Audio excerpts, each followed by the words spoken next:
Southern Colorado farmers are now working to protect their birds from the highly contagious bird flu. This after the state reported tens of thousands of birds were euthanized after the virus was found in commercial and backyard poultry operations. KRDO News Channel 13's Jasmine Arenas joins us live from Buckley's Homestead Supply on West Colorado Avenue to explain how they're keeping their birds safe. Jasmine. The owner of this store and backyard poultry operation in Colorado Springs says in the 13 years they've owned their farm, not once have any of their birds contracted the virus.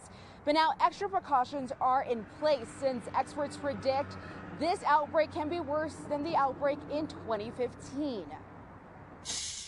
The avian flu has now spread beyond poultry farms. It's infecting populations of wild birds across Colorado and nationwide.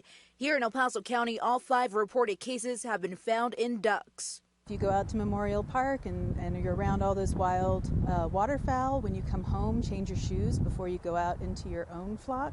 Allison Buckley, owner of Buckley's Homestead Supply, has new rules in place to keep her flock from getting the virus. No additional visitors onto our farm, just because we don't know where they've been and what they'll track in on their shoes. We also took down all of our wild bird feeders when we got chickens, because it's the wild birds that can be a vector for not just this, but all kinds of other vectors and parasites. The virus makes it difficult for birds to breathe. It can also cause swelling and extreme depression. So it's really important that backyard flock owners report any significant signs of disease or high mortality in their flocks. Experts say at least 90% of birds who catch it die.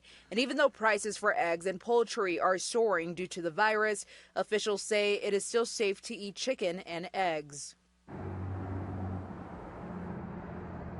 Now, should you notice any symptoms, officials encourage you to contact the state veterinarian's office. So far, no human cases have been detected in the U.S. Reporting live from Buckley's Homestead Supply in Colorado Springs, I'm Jasmine Arenas for KRDO News Channel 13.